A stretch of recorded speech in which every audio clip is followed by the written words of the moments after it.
so happy to be here in Pahrump, which is also known as the gateway to Death Valley.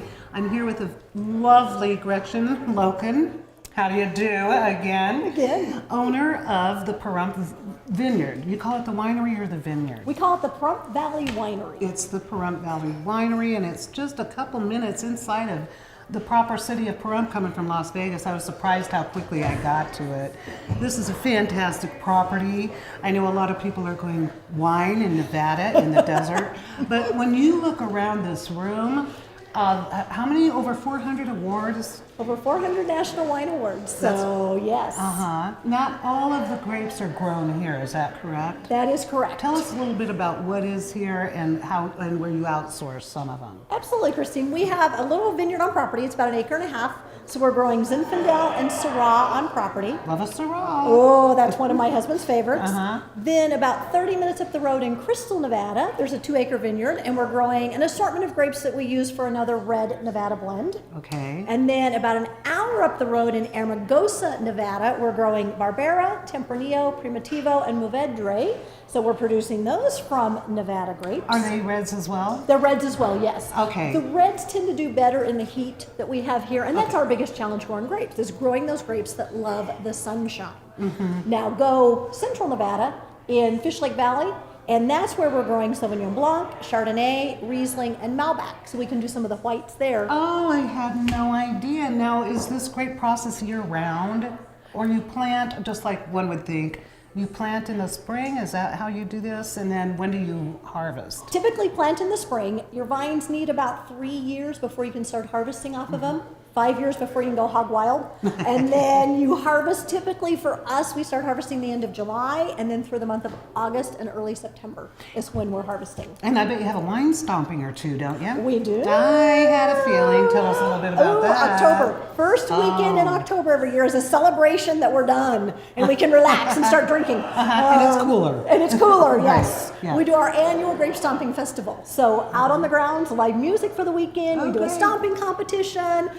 It's basically an excuse for adults to get together, drink too much. All right, and have a lot of fun. Have a lot of fun. Speaking of drinking too much, do you have lodging here as well for those who do drink too much or maybe get a little tipsy? We recommend that, yes. Okay, yeah. Next door, the Wine Ridge RV Resort has cottages and an RV resort, so people can stay on property. Oh, that's good. Yes. And probably you put together some packages, I would think, maybe an imbibing and then a breakfast in bed. You have a little restaurant here too. We do. I've heard rave reviews about the food here. I'm happy to have come out today. I'm really going to sample that today. Yes. So tell us about that. Is that your brainchild as well? That is. We own the winery and the restaurant. So we have a restaurant that seats about 100. Wonderful cuisine, kind of American continental. So a little bit of everything, and the food is fantastic. Great. Does the chef live here? Yes. All of our chefs do live here, yes. I guess if they're wine dinner to breakfast. Yeah. But it's really not that bad a drive, and I'm like always encouraging people who live in Las Vegas proper. There's so many things around the valley that you can get outside and do. I noticed you have a very special air-conditioned room off to the side here. We do. And is that where you distill the wine, or is that how you call it, distilling wine? Or you ferment. You ferment, that's right. You distill beer, correct? And ferment wine? No, you ferment beer. You brew beer. You brew beer. Ferment wine. And distill whiskey. Whiskey. I knew I did it right. Okay. Well, let's mosey on over into, we're going to do a little bit. I wanted to show people some of the beautiful, I love the way you've done this with all the bottles with all their little medals and everything on them. You've got to be so proud of yourself. We are. We truly are. Well, let's go cool off and we'll talk a little bit more about the process in there.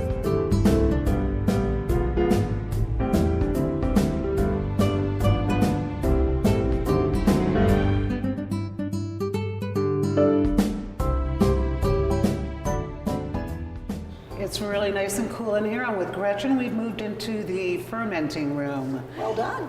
Thank you. There's so much going on. I had a little mini tour. I love that stemming machine. And that's kind of behind our camera guy. And that's, you were telling me that's where you put the grapes in, and literally the next thing you know, all the stems, the grapes are like somebody had hand-picked them, right? And you have a friend in the valley in Vegas, we're in Nye Valley, we're talking Vegas Valley, that actually takes those remnants and uses them for mulch. So I'm happy to say that you're a sustainable vineyard out here. Yes, we are. In Pahrump, the gateway to Death Valley. Now, we're perching on a couple barrels. Do these have wine in them as we speak, or are we? I think so. Oh goodness, we're sitting on some red wine. And I love that machine next to you.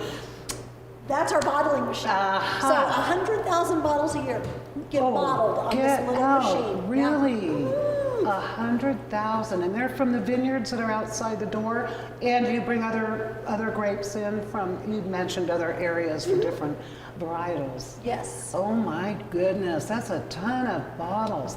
Is it automatic or? It's semi-automatic. So it fills and it corks. And then we've got another machine that'll put the capsule on, another machine that'll put the label on. Okay. But then you have to have somebody who is, putting the bottle on, taking the bottle off. So it takes 8 people on bottling day, every bottle. Wow. So it's a little assembly line. Oh, it's darling. I just love it. Now, the wine is fermented in these huge vats behind us. It can be fermented in these vats, or it can be fermented in some open-top fermentation bins. Oh, and where are they? They are also behind the cameraman. Oh, okay. I see. Yes, those are them. How many gallons are in these massive?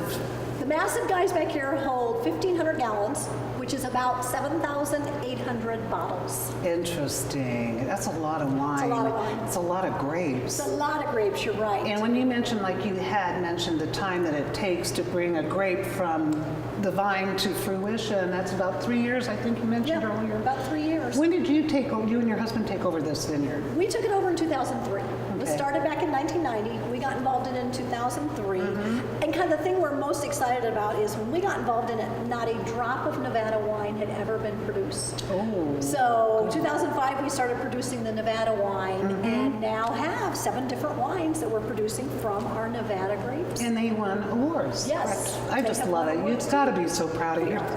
There are babies. Yeah. So we're very proud. You have a lovely property out here. I was so impressed when I drove up, and like I said, it's right off the main highway, so it isn't like you have to go off-roading through the mountains or anything. You have some expansion plans in mind? We do. This is it right now. This is, Christine, our entire production facility. So we're playing the kabuki dance all the time with rearranging stuff. So we're getting ready to add a 7,000 square foot addition on the back. We just ordered 12 more tanks. We're actually going to upgrade it and get an automated bottling line so we can increase our production. That's wonderful. Did you know your whole life you were going to end up being a vintner? Is that the right word, That vintner? is the right word, a vintner. I love it. Yeah. No, I was a school teacher. I taught school for 18 years. And now I've been making wine for 13 years. What subject were you teaching? I had a special education classroom, that's so a little great. bit of everything. So I know how to drink. School There you teachers know go. how to drink. Yeah, absolutely, you'd have to. So do journalists. Yes. I have to say. I can't wait to sample some of the wines. I have had some of your varietals because a lot of people in the valley do buy them. And I noticed that even some of the casinos, etc., you must have some type of co-op with them because they'll give them away as an incentive or a reward. And as we speak right now, you have how many varieties right here in Pahrump? That we're growing in Nye County. Yes. In Nye County, we're growing about 10 different varietals, and then in the county where Dyer is, there's another 5 varieties. Okay. And then we're still pulling a little bit out of California right now. Okay, great. Well, everybody's familiar with the famous California wines and wine country, but get this. You only have to drive an hour outside of Vegas to come here, meet Gretchen and her husband, the staff in your gift shop. They have some delightful gifts out there. As a matter of fact, I'm going to go on a little shopping frenzy before I head out of the valley. And we're going to sample some of the food in the restaurant and also some of the wine.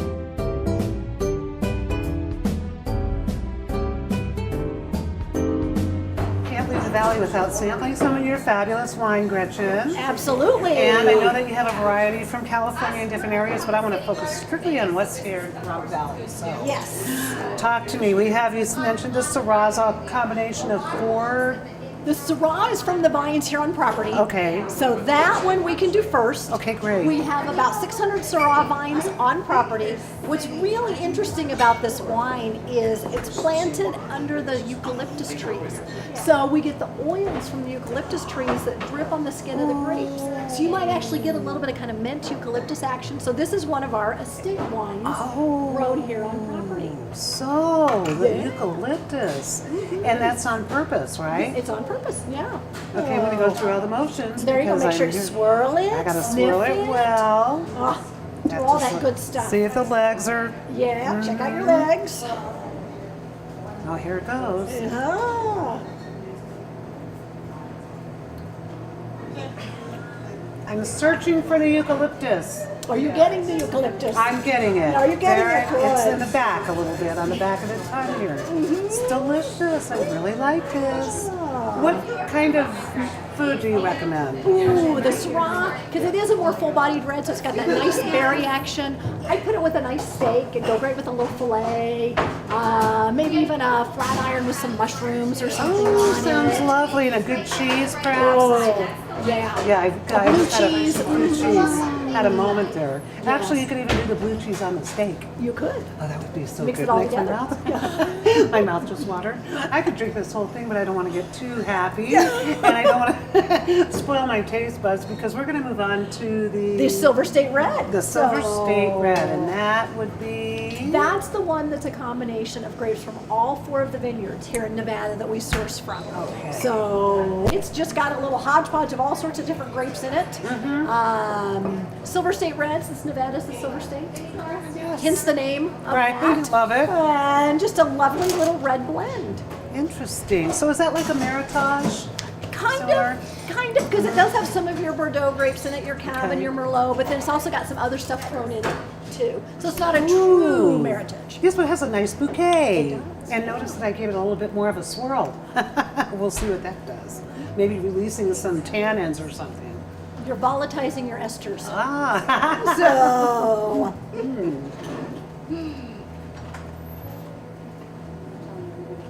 Oh my goodness, that's really smooth. very smooth, isn't it? Yeah, a little more fruit action on the front That's end. exactly. I wouldn't know how to verbalize that, but you're right. That was a little bit more tangy, do I say?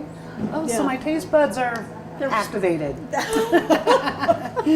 Now, what is the alcohol percent? Is there a standard in the? You know, red wines tend to hover around 14 or so. So both of these are a smidge above the 14 mark, which is pretty typical, you know, for your red wines.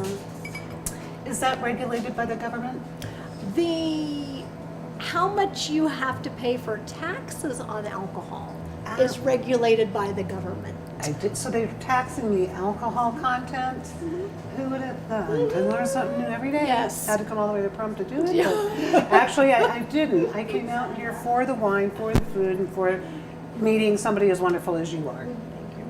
On that note, I can attest to this. These are both delightful. Thank you. And again, you recommend the Syrah with a nice steak or something. Absolutely. And then this is just a good overall. It is. It's a little lighter, not as heavy on the tannins, like you Right. said. So you don't necessarily have to have meat. You could do chicken or pork or something a little lighter with it.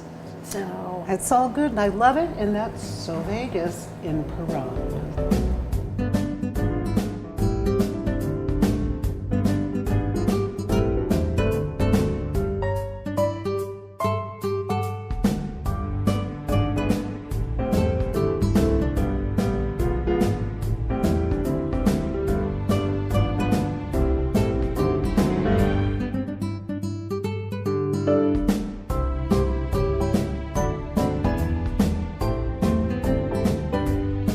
A little beef stroganoff here at the Symphony restaurant in Pahrump Valley, and I think it looks just like what my mom would make.